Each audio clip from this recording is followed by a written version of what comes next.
boogie on the road from Tishomingo in an Assault 402. Oh, I'm bad on Fords and Chevrolet, but I've been good to you. Yes, I will. Little Ray Wiley Hubbard getting things going for us on episode 825 of SCI's Lone Star Outdoor Show presented by Mossberg Firearms. Cable Smith here with you as always. Thank you for tuning in today. It is a pleasure, a treat, an honor to be here talking hunting, fishing, the great outdoors, and all that implies. So thanks for dropping by today. Man, I'm excited about today's show. We're going to check in with a new friend, but from a familiar place, and I'll tell you all about it momentarily. But first, some really unfortunate news coming from Texas Parks and Wildlife. You know, back in 2022, when this whole Texans for Mountain Lions movement started, complete animal rights activist group, not a hunt. I mean, if the people that came and spoke with you were HSUS, PETA, and Center for Biological Diversity, if those are the people in your camp, you know you're on the wrong side. As far as hunting and conservation goes, their entire aim is to protect mountain lions. Anyway, fast forward, April 2026, and my phone started blowing up Saturday morning, last Saturday. I'm getting all these texts, and I'm like, what is going on? Come to find out, Texas Parks and Wildlife does not care what you or I or the trapping or houndsman or ranching community want or what we advocated against quite vehemently back in 2022. No, they don't care. They literally this past week came out and said, hey, what do you guys think about mandatory harvest reporting for mountain lions? Let me think about that. So in 2022, we had the commission meeting, and we all spoke out against it. I went to Austin. I spoke there. And their response was, well, okay, we're not going to give in to the immediate demands of Texans for mountain lions, which want a south zone and a west zone, and they want seasons and mandatory harvest reporting. What do you think the ultimate goal of these people? What is their ultimate goal? It's to end mountain lion hunting. It's to turn Texas into California, into Colorado. That's what their goal is, and it's the same. It's the same mandate from the animal rights activists, yahoos in those states, right? It's why do we always say it's a death by 1,000 cuts? Anyway, what will Texas Parks and Wildlife do with the mandatory mountain lion harvest reporting? Meaning you kill a mountain lion in Texas, you have 24 hours to report it. This is a non-game species. This is a coyote, a bobcat, a fox, a raccoon. That's what this is.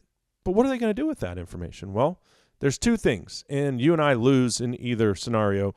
Number one, Texans don't kill a bunch of mountain lions or report them. They come out and say, oh, see, we don't have enough mountain lions. Okay, that's one option. Number two, and you can see the headlines now, they're going to read something like, Texans kill record number of mountain lions. Do you think either one of those outcomes does the hunting, trapping, houndsman, or ranching community any favors?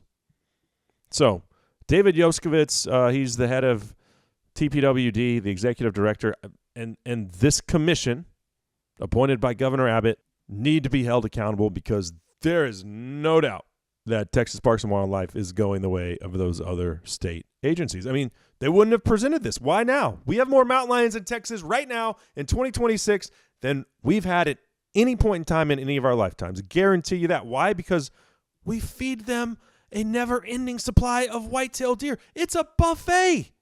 Of course there's more mountain lions. Anyway, I'm getting all riled up.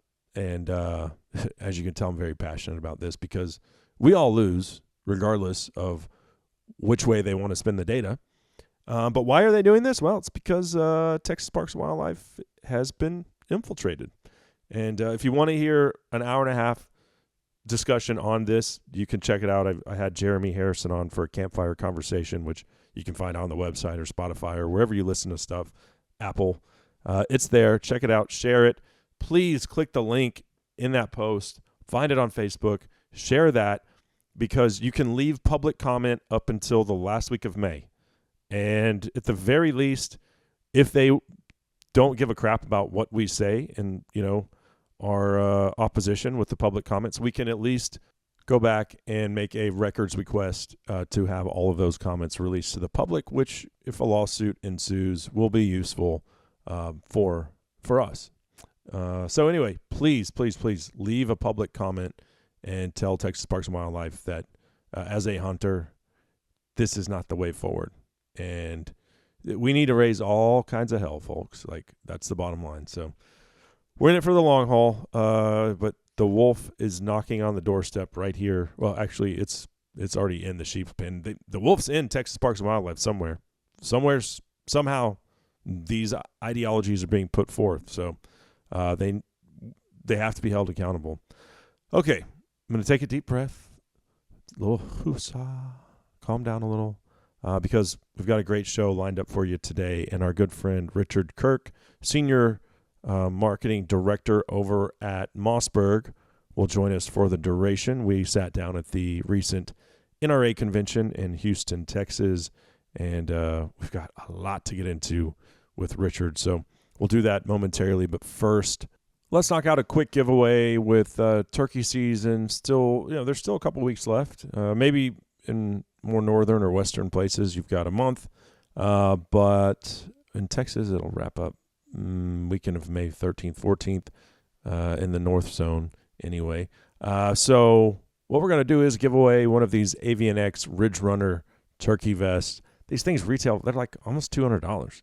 They're pretty awesome. Keeps all of your calls organized. It's got tons of pockets for cell phones, headlamps, all that stuff. It's got an amazing butt pad, or you can use it as a backrest if you're sitting up against a tree. But anyway, we'll give away one of these AVNX Ridge Runners. Just email, let's do Gobbler to LoneStarOutdoorShow@gmail.com. That's Gobbler to LoneStarOutdoorShow@gmail.com. And you are entered into today's AVNX Ridge Runner giveaway. Let's knock out that break. Up next, Richard Kirk of Mossberg Firearms joins us right here on SCI's Lone Star Outdoor Show. So let's forget about our past, 'cause I like the way that we move too fast, and I ain't about.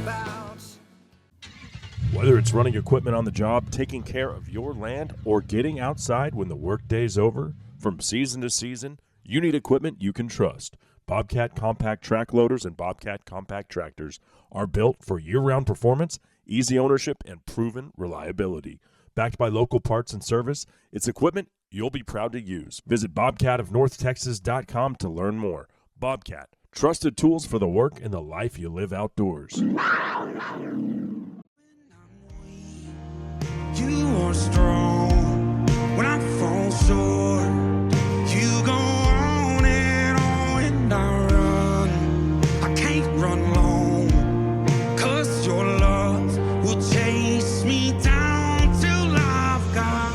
Campbell Smith welcoming you back into SCI's Lone Star Outdoor Show presented by Mossberg. This segment of the show brought to you by SCI Safari Club International, the worldwide leader in big game conservation. I'm a proud member, and for as little as $65 for the year, you can join our ranks as well. No group does more to protect your rights both domestically and internationally as a sportsman, as a conservationist, than SCI. You can find out more over at safariclub.org. All right, let's bring on today's guest. I didn't know this dude was as funny as he is, but certainly enjoyed this conversation. So, yeah. Without further ado, here is Mossberg's Richard Kirk. Oh, great to be here. Thank you for having me. Yeah, how's Texas treating you? I love Texas.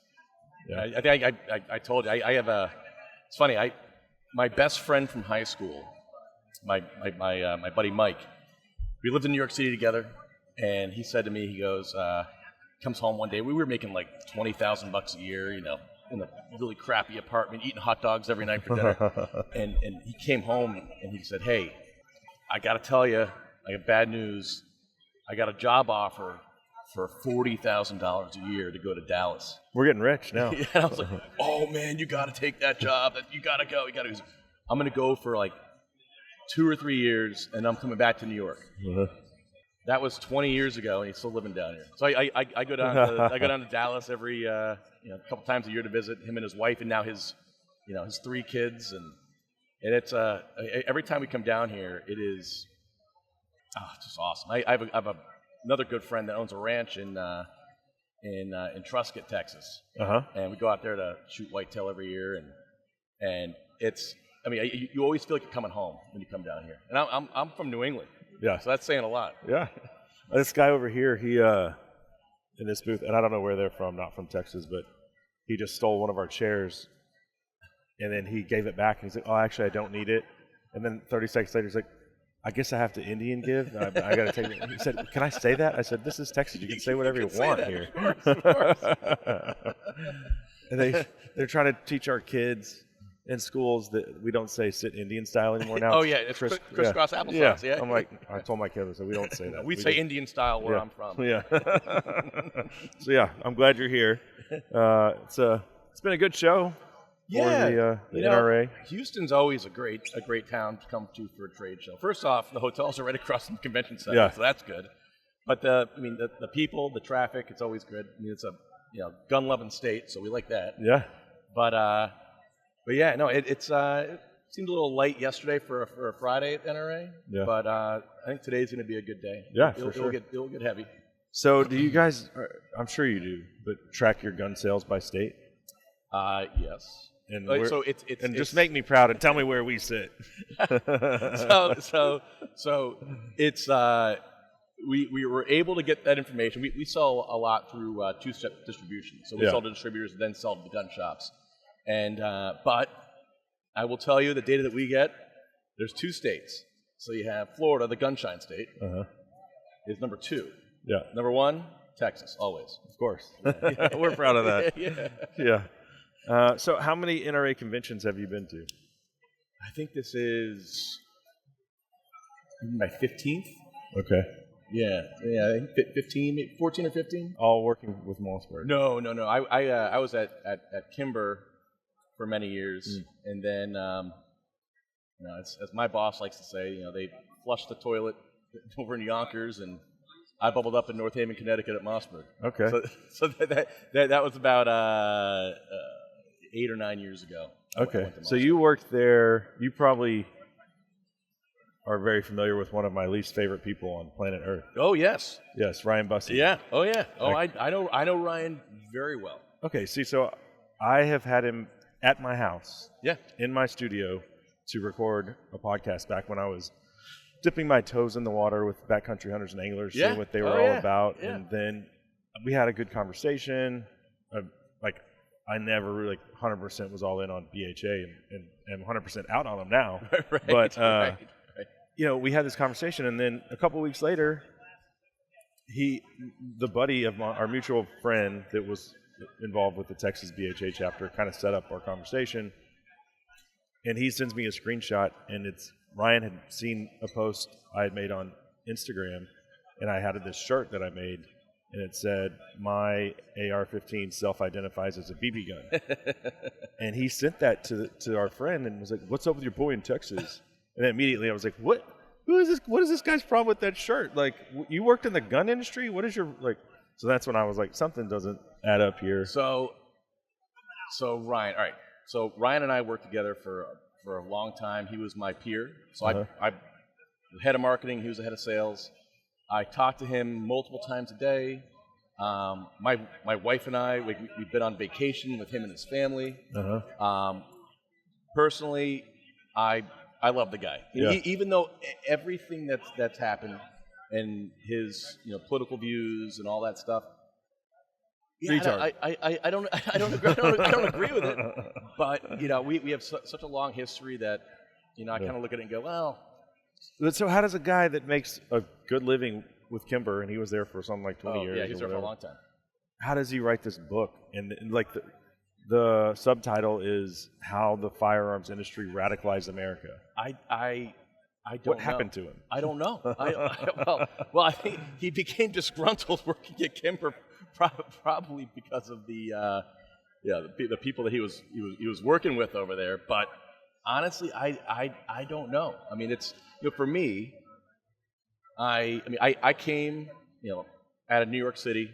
I worked there for a long time and got a call from a recruiter that said, "Hey, how do you feel about guns?" Now, I grew up, shooting like sporting clays and maybe a little bit of upland bird hunting with my dad, and I owned a couple guns, and I said, I like guns. I don't care. Now, here's the thing: in the New York metro area, especially, there's not many people that are willing to go into that business. Yeah. So all right, they're going to pay me well. I'll do it. Yeah, sure, I'm in. We made a lot of money working at Kimber. We had an unbelievable program when it came to marketing the guns and getting the guns, building giant amounts of demand. Bonuses were great. Everything was great. I personally wouldn't have been able to just turn around and go, well, I don't agree with this anymore. Because, guess what? I live in a very nice house. Yeah. I drive a great truck, and a lot of that has to do with the career that I built working at Kimber. Yeah. So, but So you had to move when you took the job? Well, no, I commuted out of the city to, they were in Yonkers, New York, which is right outside of New York City. Okay. And so I commuted out, it was like a 25-minute drive. Okay. But then, we had, my wife gets knocked up, and actually, can you say that? Yeah. We're in Texas. We're in You can Texas. say whatever. and we're like, we need to look for a bigger Hopefully it apartment. was you. Well, she looks a lot like her old doorman. So, but we ended up moving out to Connecticut to actually the town that I grew up in, which is a town called Fairfield, which is right on the water in Long Island Sound. And then my commute turned from like 25 minutes, and it was only about 20 miles. I moved to 40 miles away, but going the opposite direction. That 25 minutes turned into 2.5 hours each way. Oh my God! You're in the car for 5 hours a day? Yeah. I did that for a few years. And Shoot me in the face. Oh, I know. I did that for a few years, and I was like, I gotta move. And then a buddy of mine over at Mossberg, I was sitting in my office at Kimber, and we have the it's called the shooting wire. Right? So it's all like industry news, and I'm scrolling through that like on a Wednesday morning, and I see a press release announcing that my friend Dave, who is the head of marketing at Mossberg, was leaving to go work someplace else. And I called him up and I said, "Did you really leave?" And he's like, "Wait, how do you know that?" I was like, "It's in the shooting wire." He goes, "Oh no, I should probably tell people that I'm leaving." I was like, "Oh, no." I was like, "Well, when you do, please tell them that tell John that I want to come work for him." And he said, "All right." And then it was like a week and a half later, I had an offer, and now my commute now is 25 minutes. Oh, that's great. Yeah, it's great. I like this shirt you got. You got a Mossberg shirt, poncho. It's a cowboy one. Pearl snaps. Yes. That looks good, man. You look good. Yeah. Well, we're in Texas, so I feel like I can wear this. Yeah, here. I need to get one of those. I know a guy. Yeah. Yeah. So, and I'm not here just to beat up Ryan Busse, but it's well known. Like I just don't understand. And then his whole pitch when he was running for governor, which he got thrashed, which made me so happy. Like, we're taking Montana back. Guess what, idiot? Montana has been red for 50 years. So you're trying to take Montana, not take it back. So I fully supported Ryan in going for his governor seat. Yeah. For one main reason. No, Montana. I like Montana. Yeah. We had an office in Montana. I would travel out there all the time. Love Montana. However, wouldn't it be great to have a friend that was a governor? You can go and have a lunch at the governor's mansion. Yeah, but I mean, what's the trade-off though? I know. I'm joking. Again. Now he's running for Congress. Yeah. Look. So we just can't have the whole point. I mean, you're in the gun industry. Yeah. Mossberg's a longtime sponsor of mine. Yeah. And we don't need gun grabbers in politics. No, I agree. Now, all right. So here's the thing. When you talk about politicians. I live in Connecticut, and I'm friends with Don Jr. I've met Donald Trump a handful of times. Marjorie Taylor Greene, all these people that are like, people get so upset when they either see a picture of me with them or they hear that I was with them, and they go, like, I can't believe that you would talk to these people. I'm like, look, they're great people. They're nice people.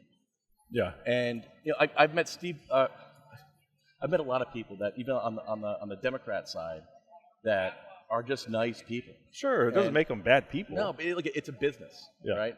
So I personally wouldn't go against what I've made my my life on. Right. But I don't know. To each their own, I guess. So Yeah. I'm also you got Jeff Johnson here eyeballing us. Jeff's a great guy. And I do want to say thanks to the NRA for investing in media types to come here and, promote this event. Yeah. But, I mean, they gave us this great booth space. Yeah, and, look at us. Yeah. So other conventions, they're like, well, you can just record at the exhibitor's booth. It's like there's a million people walking by. It's like it's almost impossible. This is great. Yeah. This is great. Is this the first year they've done this? 'Cause I haven't seen this before. This is only my second NRA convention. So But I'm slacking there. But you're from Texas. Yeah, I know. I think I've been to like 10 Yeah. that were here in Texas. Yeah, right. Yeah, I know. It's an indictment on me. I get it. Yeah, for sure. We'll take a quick break here, come back, and continue the conversation with Mossberg's Richard Kirk. That segment of the show brought to you by Vortex Optics and the new Veil 400 thermal monocular, the first thermal monocular that Vortex has ever released. I absolutely love it. It's the same size as any of their rangefinders. It's super pocket-friendly. It's got diverse color palettes, internal recording, all that stuff. You can find it over at vortexoptics.com. We'll be right back. Tell me sorry. Break it down brick by brick.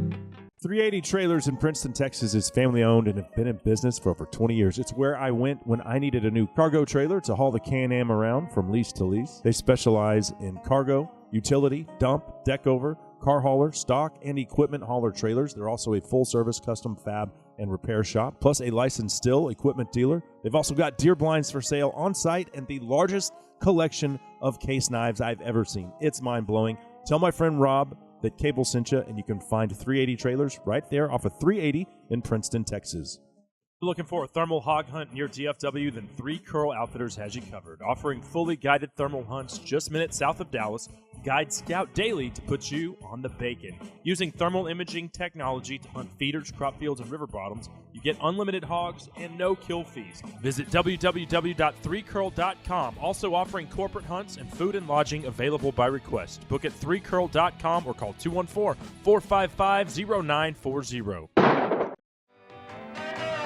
And you don't have to call me Waylon Jennings. And you don't have to call me Charlie Pride. You don't have to call me Merle Haggard anymore. Even though you're on my bad side. How that man lived to be 86 years old. It's a modern miracle for sure. I'm Cable Smith. And that, of course, the great David Allan Coe, who passed away this week.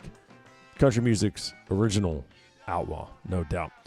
This segment of the show is proudly brought to you by All Seasons Feeders, Blinds, and Backyard Barbecue Pits and Smokers. You can find their entire catalog over at allseasonsfeeders.com. All right, let's pick it back up with Mossberg's Richard Kirk.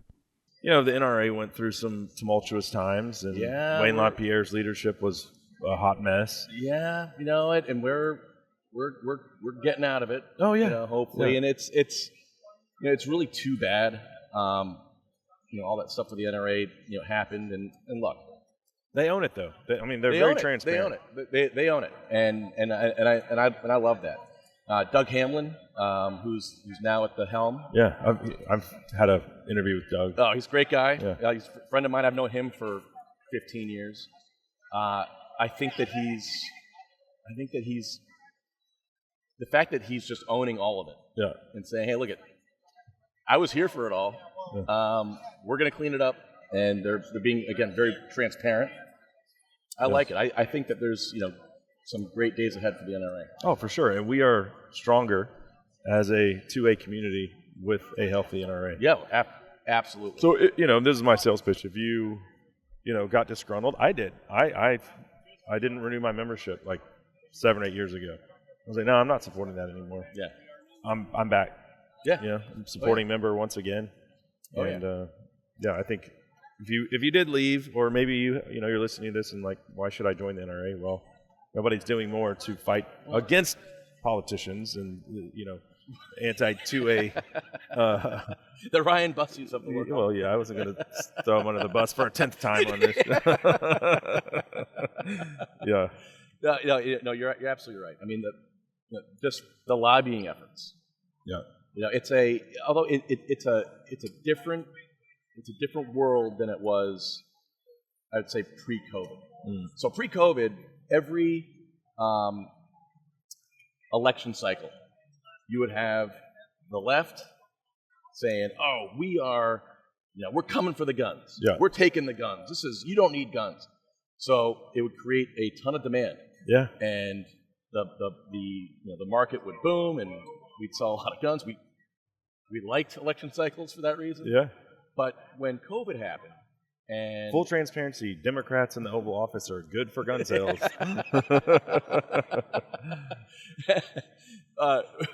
COVID happened, you had a lot of people that it might have been center left, that they might vote Democrat,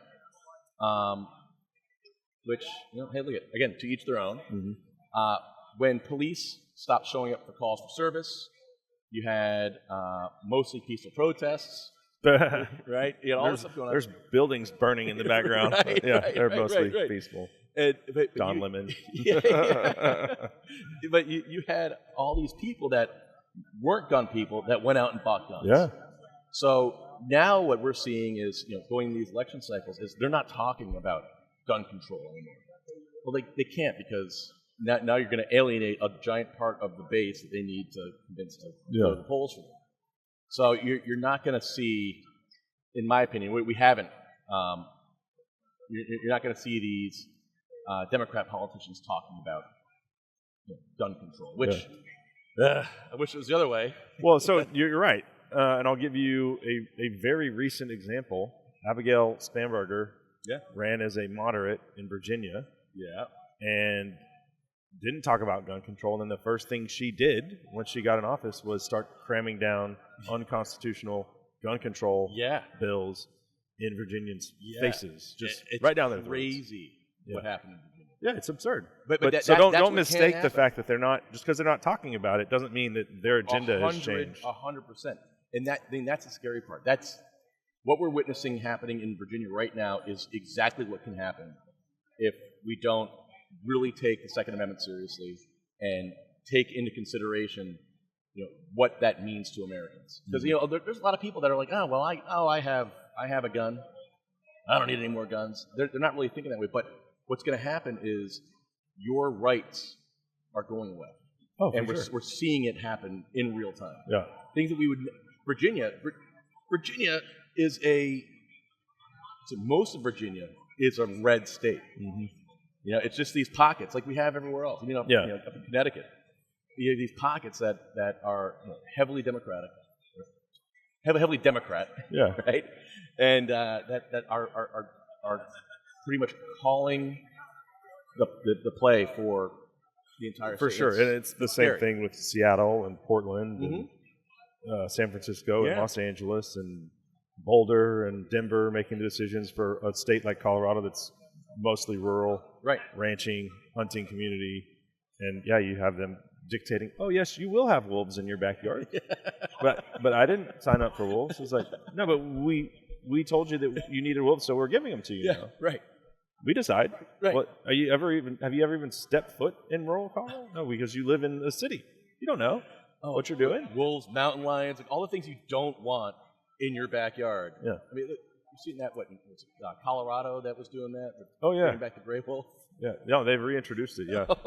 And it's been, I mean, we could do a whole podcast on that, and I've done quite a few, but yes, that is costing the state a lot of taxpayer dollars, and 60% of the wolves that they've reintroduced have died. Yeah. So it's not going well. No. But they're apex predators. Right. There's a reason why we didn't want them to begin with. Yeah. And I'm not on the, like, as a conservationist, I'm not on the, let's eradicate them again. Like, you know what? Leave them in Yellowstone and let them expand, but also let's have seasons and let's control their numbers. I like to shoot them. Yeah, I've shot one.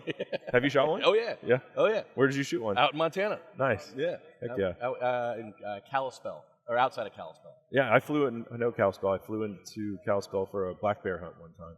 And you know what we saw? More grizzly bears than black bears. You can't shoot the grizzly bears. No, you can't. But I was like, why are we seeing more grizzlies than black bears? I think it was last year. So I had never been on a bear hunt. And I ended up going up to visit with this guy, Wally Mack is his name, up in northern Alberta. Uh-huh. Like you fly into Edmonton, then you get on a bus for 10 hours. Oh, yeah. Because you can fly, but your guns might not. You might have to choose between your gun or your bag. Yeah. You know? So we take a coach bus for 10 hours up to northern Alberta, and they're very cool. They have a very cool camp up there, and I have no idea what I'm getting into. I'm going to go shoot a black bear. For me, it's like going to visit my buddies here in Texas. Oh, we're going to go shoot a whitetail. Yeah. You drive around in the buggy, drinking beers, and there's one. And so that's what I kind of thought we were getting into. No. Oh boy. No.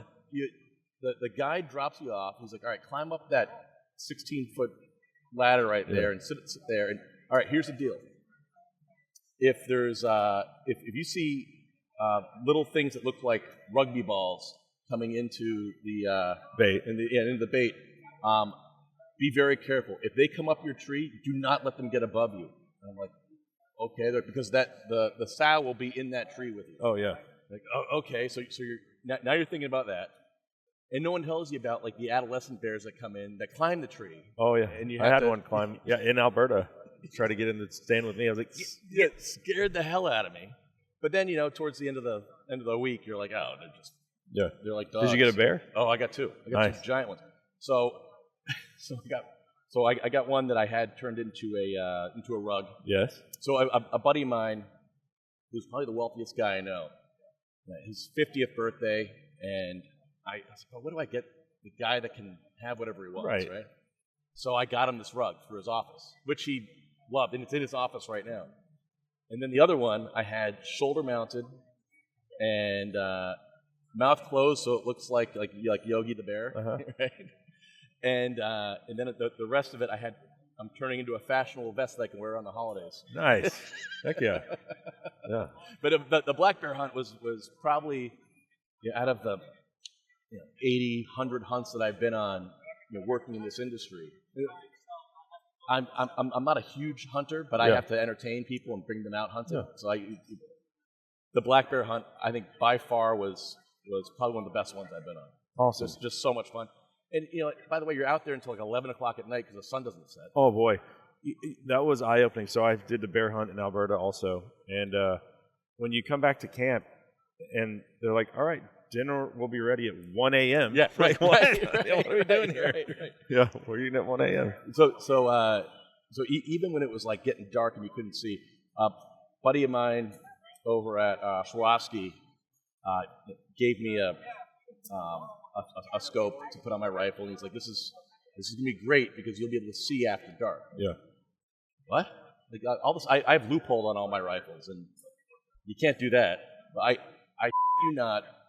You mount that rifle, and it's like dark outside. You can see through these scopes. Oh yeah, yeah. I also have to say, Alberta, like going back to those cities that are controlling the vote for everybody. Yeah. Alberta wants out of Canada. I know. And I'm hoping that they do it. I was talking to a friend of They mine. control all the oil, they have all the resources, and they're getting pantsed by the government. They're like, we've had enough of this crap. But what I don't understand is like how does that work? I don't know. I want to see it. Yeah. I mean, just so we could see what happens. But I was talking to a friend of mine that has he's got a store up there, and like outside of Edmonton, and he's closed his business. He's in the process of moving to Tennessee, and he was saying, he's like, you have no idea what's going on. He's like, there's a very strong chance that we're going to secede and have our own country. Yeah, it would be great for them. That is crazy. And I'm not going to lie. I was visiting with this congressman, Riley Moore, from Virginia, West Virginia, one of the Virginias. But I asked him, point blank, like, we're so divided as a nation right now. Like, I have absolutely nothing in common with, let's just say, a leftist that lives in L.A. Nothing. Okay. I have nothing in common with them. I don't believe in their ideologies. I don't think boys can be girls. I don't like illegal immigrants sucking off the taxpayer tit. I don't like any of this stuff. Yeah. And by the way, you don't like guns and you don't like hunting, and you want to tell me that I have to eat a vegan patty BS burger. I'm like, Right. We have nothing in common. Do I want to be in a country with a person like that? So I asked him. I said, how do we come back? And he said, if we come back, it's going to take a long time. We're so divided right now. Yeah. So I don't know. I mean, I'm not sitting here advocating for some kind of civil war or anything like that, but you just have to be honest and say, we are very fractured. You know, we are. So I live in Connecticut. Yeah. I have a lot of friends. I have a lot of friends, period. But I have a lot of friends in Connecticut that some are finance people or doctors or lawyers, and they are.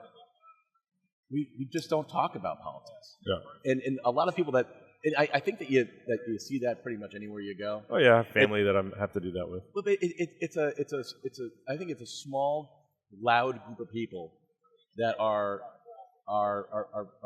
making these decisions, whether it's on the right or the left. Mm-hmm. And most people that I communicate with, I mean, they're kind of in the center. It's like, all right, we don't want school shootings, but guns are important. Yeah.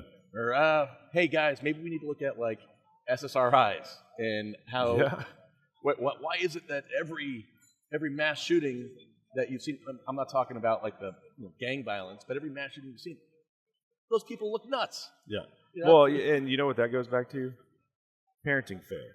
Yes. Like you are not your kid's friend. You are their parent. Right. And if they start telling you stuff that you're like, well, that doesn't make sense, but I'm your buddy and I'm going to support you. No, you have to be their parent. That's what God told you to do. Yeah. The kids are a blessing and you need to parent them. I tell my son, I'm like, I am your friend and we're buddies, but I'm your father and what I say goes and you'll respect it. And if you tell me something that isn't true, I'm just going to tell you, no, son, that's BS. Yeah. And you might be grounded for a long time if you do something stupid. Yeah. No, with my boys, it's the same. Although they drive me nuts. Yeah. Because they believe that they're my friend. Right. And it's like some of the things that they'll say to me or, right, Dad? I'm like, no, guys, come on.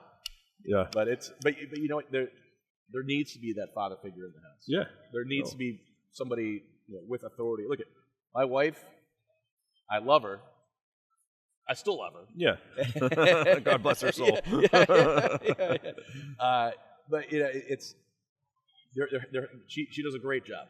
But there has to be that other element in the house as well. Discipline. Right. Yes. Right. And women are nurturers that's the way God designed them. Exactly. Which will also and I was talking to this lady, her name's Tammy with Women for Gun Rights. Okay. This is the organization. And we were talking about that. And it's like that's why women screw up so many elections, is because they vote with their heart instead of their head. And this is not a shot at women. I love all women. I love women. Yeah. I'm a lesbian actually. I love women so much. Huge lesbian. Yes. But that's the thing is they're so empathetic it's in their DNA, and sometimes that gets in the way of like making a rational decision. Right. Like, Right. Yeah, Yeah, maybe letting your kid transgender isn't that really a good thing. You might think it is because you're sympathetic and you're compassionate, but no, it isn't.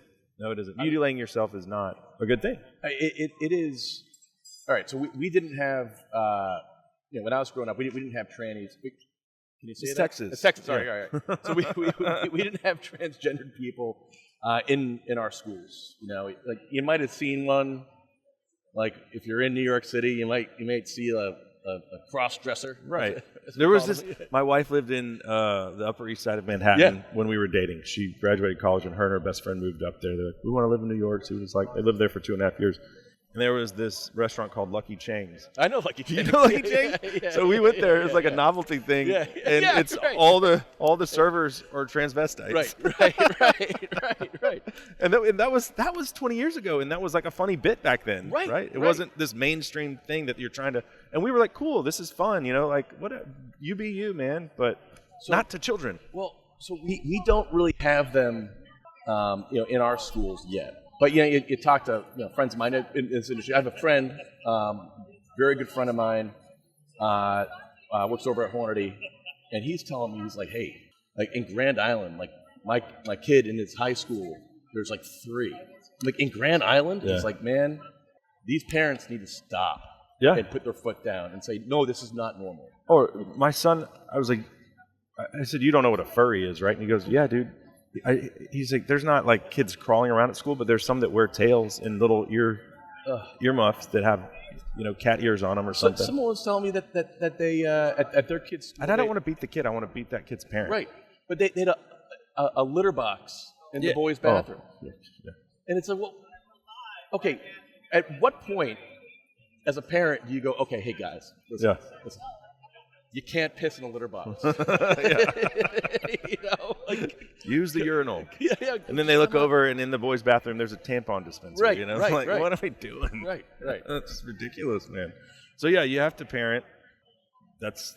I think that is where all this nonsense starts. Is lack of strong, disciplined parenting. Yeah. Agreed. And I got in trouble a lot. I was the oldest of 4. And I was grounded a lot. Oh, yeah. And then I realized about the time I was 24, 25, I was like, my parents were right about everything, And then I became, instead of this rebellious, having this friction in the relationship I had with my parents, it kind of blossomed into, we have a great relationship. Right. And it wasn't like it was strained or they didn't love me or, I went to college, did my own thing, and then matured and was like, you realize, and then you have kids, and you're like, okay. Oh, I get it. Working a quick break here, Richard. Come back and continue the conversation. That segment was brought to you by Muddy Outdoors and their DV8 lineup of mud boots. Whether you're looking for something that's lightweight or fully insulated, brown or different, they've got different camo options too. And these things are as good as lacrosse. They're as good as muck boots, maybe better. I've had mine 2 years. That's a lot longer than the last pair of mucks that I had before they wore out. But anyway, you can find the DV8 lineup over at GoMuddy.com. We'll be right back. He was dressed like 1950, half drunk and hollow-eyed. Says a long walk to Nashville, would you like to ride, son? Hey guys, Cable here for Wood Cycle Country, where you can pick up the brand spanking new Can-Am Defender HD11. Comes with their most powerful engine ever, a 999cc inline 3-cylinder Rotax Ace engine. I don't know what all that means, but I know you'll get 95 horsepower, increased towing, and cargo capacity. How about a 10-inch touchscreen infotainment system that offers GPS and Bluetooth connectivity for music streaming? It's awesome. 15 inches of clearance and 12 inches of suspension travel. Just ask for Tyler when you head on in to Wood Cycle Country right there in New Braunfels, Texas. So how's it going out there? Acting like you ain't scared. Now that hard song ain't so hard when you're alone. Crying tears you hope nobody Cable Smith welcoming everybody back into SCI's Lone Star Outdoor Show presented by Mossberg. This segment of the show proudly brought to you by Diligent Defense Suppressors. They design, engineer, test, and manufacture all their suppressors and components in-house.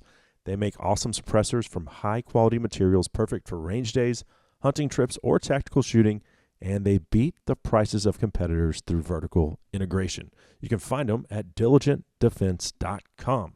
All right, let's continue the conversation with Richard Kirk. Let's talk about some. Well, first of all, what caliber did you take on your bear hunt? 450 Bushmaster. Okay. And a 16.5-inch barrel. Nice. It was awesome. Yeah. Which, if anybody wants to kill a black bear, that one does it pretty good. Dumps them. Huh? Yeah. Oh, yeah. I mean, you're hearing, like, there was a guy that we were with that had he's like, oh, I'm bringing my 6.5 PRC. And, all right, cool. For bear hunt. Yeah, for bear. Like, I personally love the 6.5 PRC. Yeah. For deer hunting. For deer hunting. Right. And he shoots these bears, and he's like, oh my. He's like, man, it was tough. I had to walk 150 yards to go get this thing and look for it, and it was dark and it was kind of scary out there. Like, how about you? And I was like, it didn't move from where I shot it. Yeah. It just dumped it. Yeah. And some people give me flack for it, and I've said this many times. My favorite caliber is a 300 Win Mag. Yeah. And I have a safe full of Mossberg Patriots. Yeah. I know a guy. Yeah. And but I love the 300 Win Mag, and that's when I grab my gun out of the safe to go to the deer lease, that's the one I grab. Right. And when you put a suppressor on it, it's I get it. It's a man's caliber, and it thumps. Yep. But you put a suppressor on there, and it really doesn't kick any more than, let's say, an unsuppressed 6.5 Creedmoor. So I'm dead is dead. I don't want to track them. Boom, drop. It's over. I love it. In regards to suppressors, so I grew up hunting. Never cared to use a suppressor. Mm-hmm. I'm taking one, well, sometimes multiple shots, depending on whether or not I gut shoot the deer. But I never cared to use one. I think the past 4 years, maybe. Every camp that I've been in, so I've been strictly hunting with a suppressor. Every camp that I've been in, if you didn't have one, people are like, that is rude. What is wrong with you, man? Why wouldn't you, freaking Cro-Magnon? I feel like it came out of nowhere. Yeah. And I'm wondering, why didn't we think of this sooner? Yeah. It is awesome. I thought about getting one when Obama was in office, and then I was like, I don't want to deal with that anti-gun crap, And so I put it off, and then about 6 years ago, I got my first couple of suppressors. I think I have 10 now. And it's one of those things where once you go, you're not going back. No. Yeah. No. I'm now getting my rifles with shorter and shorter barrels so I can have a decent length suppressor on there and not feel like I have something that's completely unwieldy. Right. Yeah. But yeah, it's a game changer for sure. With the newer PRCs being all the rage right now, you mentioned the 6.5. I have one. I shot a Coues deer with it in Mexico. And then the 7 PRC and the 300 PRC. Yep. These things are all the rage. Do you think ultimately they're going to displace their classic predecessors? I don't know. Because I think they are more effective, right? They perform better. Look, I'm probably the wrong guy to ask because I get my ammo for free. Yeah. Right? Same. So it's like oh yes, I'm 6.5 PRC. I love it. That's all I shoot. It's the ammunition is expensive, right? I mean, not for me, not for you. But, it's Thank you, Nosler. It's expensive. I don't know if it is a round that you would take out to put hundreds of rounds through a rifle. Yeah. It's just it cost becomes, prohibitive. Yeah. Whereas 6.5 Creedmoor, sure. Now I'll be again honest. I haven't shot a deer better with my 6.5 PRC than I have with my 6.5 Creedmoor or with my 308. It's so I don't know. But it's one of those things where, I mean, we still have guys that are coming into our booth at the National Wild Turkey show, and telling us that they won't shoot anything but a 3.5-inch 12-gauge mag For turkeys. Yeah, that's what you need for a turkey. You need 3. And I'm like, hey, like you understand like modern advancements in ammunition. Yeah. Like you could use a 410 these days. Yeah. But no, and they that's what they use. That's what they believe in. That's what they buy. And I think you'll see that, with the ammunition as well. Although 308 was the king for a long time. First rifle I ever had was a 308. Me too. I still get rifles chambered in 308 because that's what I have the most ammunition in, right? Uh-huh. But 308 was the king. Now it's then it was 6.5 Creedmoor, and 308 kind of went away. Yeah. I mean, not totally, but it's as far as the number of guns that we sell chambered in that round. So it's definitely. I mean, yeah, the 6.5 came in and was the new fad. Right. Now it's the PRCs. Yeah. And Mossberg does the 6.5 and the 7 PRC. Yep. So listening to the consumer base that want these products. Yeah. Are there plans to expand that lineup? Oh yeah. I mean, we're constantly looking to expand, and for us, it's just bandwidth and capacity, right? And so we can only pump out X number of rifles a year, and if the demand's there for this other stuff, it might not make sense to jump into like the 300 PRC right now. Yeah. But we'll eventually get there. Yeah. It's if that's what people want, that's what we'll make. Yeah. Well, so one thing I was disappointed to see was that we eliminated the MC2 SC 9mm, which I love that pistol. And if you look at reviews online, it seems like it's a great gun. Most people liked it a lot. Yeah. We still sell them. We're just not manufacturing them anymore? No. We're still manufacturing them. They sell better overseas. Really? Okay. In the U.S. and we would. But they're not on the website right now. No, we took them off our commercial website. Uh-huh. So, but you sit at these shows and people come in and go, "Oh, I don't want to buy a handgun from a shotgun company." Right.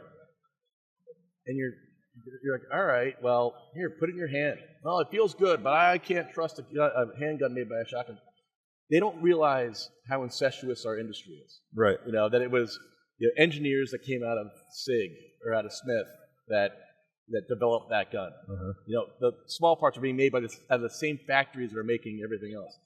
Just like we had the same issue with we had an AR-15, the Mossberg MMR. I have 2 of them.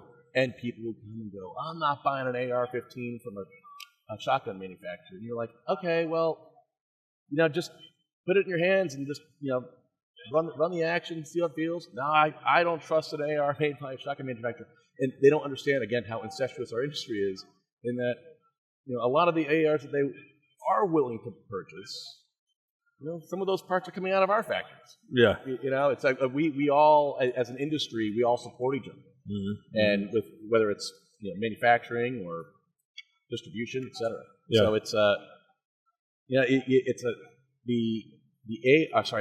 handgun market, when we got into it, it was just oversaturated, and honestly, with 3 models, you're gonna have 3 models in a case in a sea of black. Yeah. With everything else, and we could not be competitive within the U.S. with it. It's a good gun, and we are still making them. Uh-huh. Overseas, they love them. Okay. Huh. Yeah. That's interesting, but yeah, I get it. That mentality of no, you guys make shotguns. Right. I'm not. I'm gonna go get a Glock or whatever it is. All right. Well, well, hey, did you know this one is compatible with Glock magazines? Right. Okay, man. But historically, going back over a century, Mossberg, the first gun they ever made was actually a handgun. It was called the Brownie. The Brownie. Right? That's right. It was like a pepperbox style 22, and it was made for shooting trapped animals. Huh. It was a trapper's gun. But so that's what originally designed for. But then you had the concealed carry market back then. The people that had guns or carried guns. They were carrying a Derringer. Yeah. This gun had not 2 but 4 round capacity. Yeah. So you had, I mean, it became a carry pistol way back then. I think that they were like time. I think we made probably 35,000 of them, and they were like $5 for one bottle. Yeah. And so we've had a lot of friends that have come to us and said, "Hey, you should just make that again. Yeah. Bring it back. That'd be kind of cool. Bring it back." For us to be able to manufacture that gun again, with all the handwork that went into to getting it to work, I mean, it would be a $1,200 .22. Really? Yeah. So we were like, It's not. Yeah. I It's can't not. do that. Yeah. Have you? Well, I wonder how many of our listeners have shot a Derringer. There's a company here, Bond Arms. Oh yeah, I know Bond Arms. They've Yeah, sent me yeah. 3 or 4 of them. Yeah. Love them. But they're go to the range, shoot it once, and be like, Yeah. don't want to shoot that again. It's in 45 long Yeah. Colt, or I shot a 410 Yeah. shot shell out of it and felt like my hand was going to fall off. Yeah. They gave me a 45 long Colt back when I was at Kimber. Like, oh yeah, like they were in a booth near us at one of these shows. I was looking at the guns. I was like, oh, that's kind of neat. And there's a woman, I forget her name, but she worked over there. She goes, oh, I'll send you one. I was like, all right, cool. So it sent me the 45 long Colt, and it was like, oh, this is kind of neat. I shot 1 round out of it. Uh-huh. Opened it up, took the other round out, and just threw it back in the bag. And I was like, I never want to shoot this thing again. Never. No. No, but I mean, they're fun, but it's just like, I have a giant safe filled with guns that I've either haven't shot or only shot once. Yeah. I like novelty guns, I like just fun things to show your friends when you're having a barbecue. Yeah. But and that is one of them. Well, for sure. I think I have 3 of those Bond Derringers, and 2 of them have never been shot. One's really cool. It's got like pearl pistol grips on it. It's awesome. But yeah, it's a safe queen, and got a few others in there that haven't been shot ever either. But anyway, let's knock out our last break. We'll come back and wrap up the conversation. That segment brought to you by Stealth Cam and the Revolver 2.0, which I've been using to keep tabs on my toms this spring. I mean, a big buck on trail camera gets me excited, but a gobbler doing the deal, especially when you've got it on video mode, and he's just all puffed up, strutting, fanned out. Those get my blood pumping, especially in 4K HD video. Anyway, check out the Revolver 2.0. You can find it at stealthcam.com. We'll be right Get back. ahead of your demons. Draw a line at your command. All your forces moving forward. Guys, Cable here. What if I told you you could combine North Texas' best wild game processing with the best archery facility? That's what you get at Cinnamon Creek Ranch. They've been in business 40 years, by the way. My family, my kids absolutely love it when we go pick up our latest wild game order, whether that's a whitetail buck that Henry shot or a nilgai Dad shot down on the Texas coast. Doesn't matter. They love the meatballs. The Texas Boudin is top-notch. Plus, they've got indoor and outdoor ranges for archery. I love to shoot the 3D range myself, but of course, a full-service archery pro shop as well. You can find it all right there at cinnamoncreekranch.com.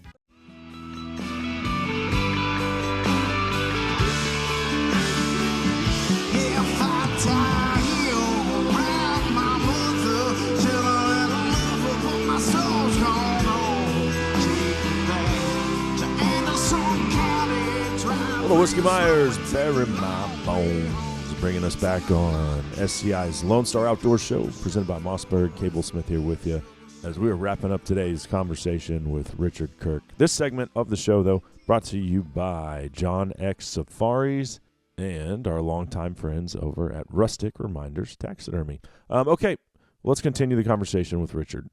So, talking about statistics here, what percentage of Mossberg's overall sales are shotguns versus rifles? Okay. So I would say shotguns to rifles, probably 75% shotgun, Okay. 25% rifle. But the Patriot lineup has been very successful. Oh yeah. Oh no. I mean, we're close to 100,000 units a year. Which and we still get people that come by the booth and go, I didn't know you guys made rifles. It's like, listen, bud, we've been making rifles for 30 years. Yeah. And we've shipped a ton of them every year. How do you not know that we make them? Well, I don't know. Yeah. You guys make shotguns. Yeah, we also make shotguns. So what was I have a 300 Win Mag. It's a wooden stock, and I've been working with you guys for a long time. This predates the Patriot, and I don't remember like the model number. The 4x4 probably. And I don't shoot it anymore because now I've got all these right. Newer Patriots. Yeah. But yeah, I mean I have that gun. And yeah. I don't know how long Mossberg made that one, but I shot quite a few things with it. Yeah. No, like it was. I mean, the Patriot was just the next iteration of that same rifle. Mm-hmm. And do they all come threaded now? Not all of them, but we are moving in that direction. Okay. You'll still offer like a line of like classic rifles, walnut stock with it's like a pencil barrel and not threaded, but I take that gun to Canada. Just can't take a suppressor there. Right. And I just shot in October. I shot a moose with my 300 Win Mag. All right. Yeah. So there's still a place for the unthreaded barrel. No, there is, but me looking through the consumer's eyes, right? If you're not a suppressor guy, you think maybe you might be one day, right? And wouldn't you want the option to be able to? For sure. So I think that we'll be moving in the direction to thread everything, but there still is demand for that classic looking rifle. Yeah. Oh, and I love the walnut stock. Oh so, yeah. What right now in 2026? What is Mossberg's most sought after caliber in the Patriot lineup?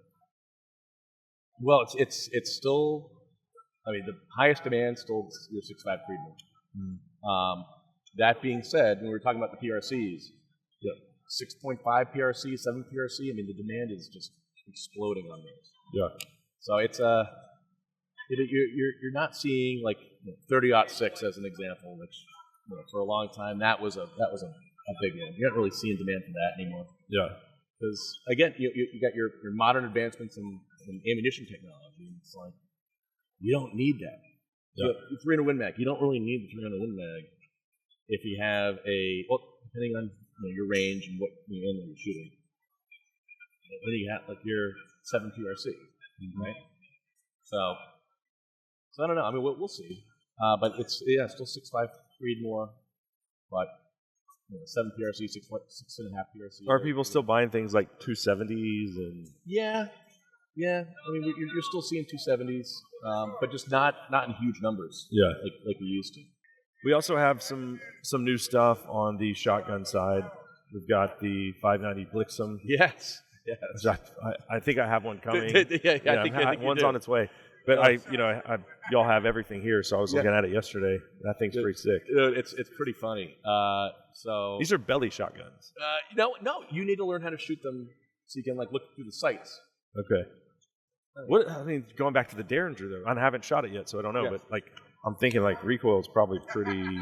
No, it's not too bad. I mean, you use like a push pull method, right? So you push out from the forend and you pull back on the grip, and you can keep it pretty steady. Okay. I mean, I wouldn't shoot turkey loads through it. Yeah. But, your standard double aught. But the 590 Bliksem, which for those of you that don't know what that is, so we have our 590 Shockwave, which is it's not a shotgun. It's classified as a firearm because it doesn't come from the factory with a shoulder stock on it. It has like a bird's head grip. But so there's a guy. His name is Christian Craighead, and for those of you guys that don't know who Christian is, he was the British operator that was in Nairobi. He was in Kenya.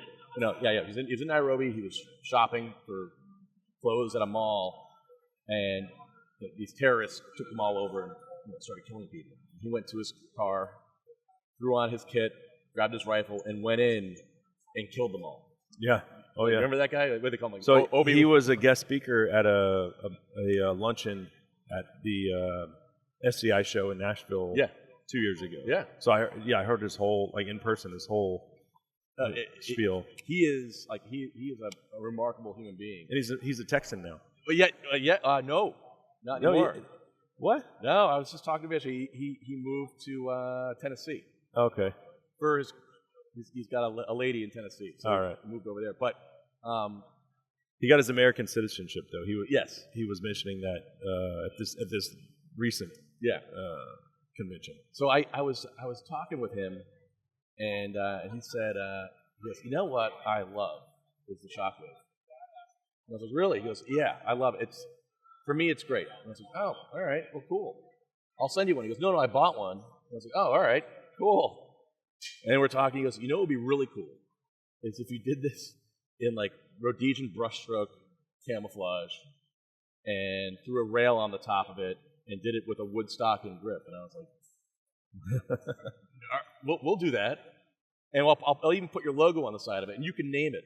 So he named it the 590 Bliksem, which Bliksem is like Afrikaans for to punch or to strike. Uh-huh. And it's one of these things that we did because because I truly respect the man, but B, I mean it was a cool, interesting gun. It looked kind of neat. Yeah. It has been wildly successful. Awesome. I mean the demand for that product. I mean everyone loves it. I think people like the story behind it For sure. but it's also Rhodesian brushstroke camo is that like a racist camo? I don't know the history of it. I don't know. But it's just one you don't see it a lot. Yeah. So it looks interesting. And it's So what do most people do with that gun? well, so it's funny. I got this short grip, not a shotgun, but Yep. really a shotgun. What do people want it? But then what's the Yeah. application? Well, so I have one, and it's under the back seat of my truck. Mm-hmm. It's my truck gun. I've taken it through a training course. I know how to run it, but I don't regularly take that out. I show it to my friends. Yeah, for sure. Like, hey, look at this. This is like a 1980s sawed off that you used to see like Sylvester Stallone running around with. Yeah. This is great, but it's a good self defense gun. Yeah. It's a good truck gun. It's nice. It's compact. Uh-huh. I personally think it's great, but it's also one of those things where it comes down to personal preference. Some people, I prefer a shotgun for defense. Mainly because I work for Mossberg, but you have people like, oh no, I all I need is my 9mm. Oh no, all I need is my AR. Uh-huh. So it just comes Personal down to, preference. Yeah. Yeah. Another one that I just got to play with, which I saw this and I was like, I think I need that too, was the new 990 semi-auto. Yeah.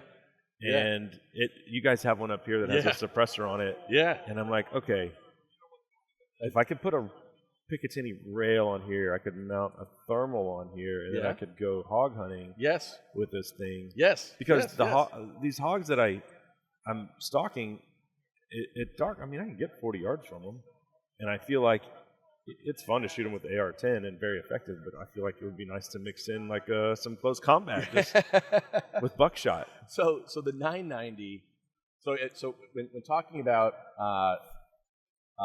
our semi-automatic shotguns. So for years we had the Model 930, gas operated semi-auto shotgun, and then we kind of re-engineered that and came out with the 940, which was a cleaner running shotgun. It's a lot more reliable. And the problem with the 940 is because the gas system runs from the front of the fore end all the way to the back of the stock, the action return spring runs all the way through the stock, you can't put a pistol grip or a folding stock or even a true adjustable stock onto that gun. So we were thinking, all right, well, how do we do that? So years ago we had the Model 9200 jungle gun, which is a folding stock. I want to bring that back. How do we do it? And our engineers said, well, the only way we can do that is if we redesign a gas system to work that's completely enclosed in the fore. None of that gas runs through the stock. So they did it, and we did it first. 990. So we had the 590 Shockwave, which is a pump action, short firearm, and then we did the we came out with a 990 aftershock. All right, so the aftershock is your semi-automatic shockwave, so to speak. And the reason why we did that one first was because we knew that if we could do this in a 14-inch barrel length, get the gas system to run effectively in a 14-inch barrel length, we can get it to run in anything else. So we ended up. So that was the aftershock, and then we came out with the 990. I think we have a Magpul edition out here that has the Magpul SGA stock on the back. Yeah. And that's probably the one you're talking about, don't you? Yeah. So why is that one classified as NFA 3? Because it's a short barrel shotgun. Okay. Yeah. I mean, it doesn't look with the suppressor on it. Yeah. But it's a 14 and a half inch barrel, so. Okay. It's class 3. Right on. And that one came out, well, I guess, in January. Yeah, we launched it in January. So we announced it in January, and they're starting to ship now. Mm-hmm. But ideally, we would have been a little bit sooner. But it's just like, just anything else new, you think you're there, you know you're there, and then you go to ship, and you're like, oh, well, wait a minute, we need to adjust this, adjust that. Because anything we put out, we want it to be perfect, because it's very expensive for us to bring them back. Sure. Yeah. Well, Richard, my friend, I appreciate the time today. Oh, thank you. I'm getting ready. When I leave here, I'm taking I think it's the 500, the Mossberg 500, 20 gauge. Yeah. I'm going straight to turkey camp. Oh, are you? Yeah, got a red dot on there, and it's good for you. Yeah, going to do that, and then if I get the 7 PRC in time, I'm going to take it to Africa. If not, I'm taking my 300 Win Mag because, well, why not? Let's talk to Sarah. I'll talk to her today, and we'll see if we can find out. It's no big deal. Find out where that is. Well, I want you to take it. Yeah. But find out where we are on that, and see if we can get it to you sooner. Big Kudu is calling my name. Yes. Well, hey, I appreciate the time. Thanks for coming down to Texas. I appreciate our long-standing relationship, and it's kind of like my kids, like they know we're Mossberg people. Right. Yeah, I like that. Yeah, I like that. Yeah. So. All right, man. The girls have a nice threaded youth 243, and they each shot a deer with it this year. Oh, good. Well, Stella shot one with it last year. Frankie got her first deer this year with it. So. Oh, good. Yeah. That's great. They like the pink. The muddy girl. Yeah. All right, man. Well, I appreciate it. All right, man. All right. Thanks. So there you have it. Good times with our buddy Richard Kirk of Mossberg. That segment of the show brought to you by Nosler and the AccuPond hard-hitting, deep, penetrating big game ammunition, which you can find over at nosler.com. Unfortunately, we are out of time. Got to go. Got to get out of here. Thanks to Richard. Thanks to all of our sponsors for making this show possible. Thanks to you, the listener, for being a part of SCI's Lone Star Outdoors Show. Until next time, I'm Cable Smith saying y'all have a great week in the outdoors.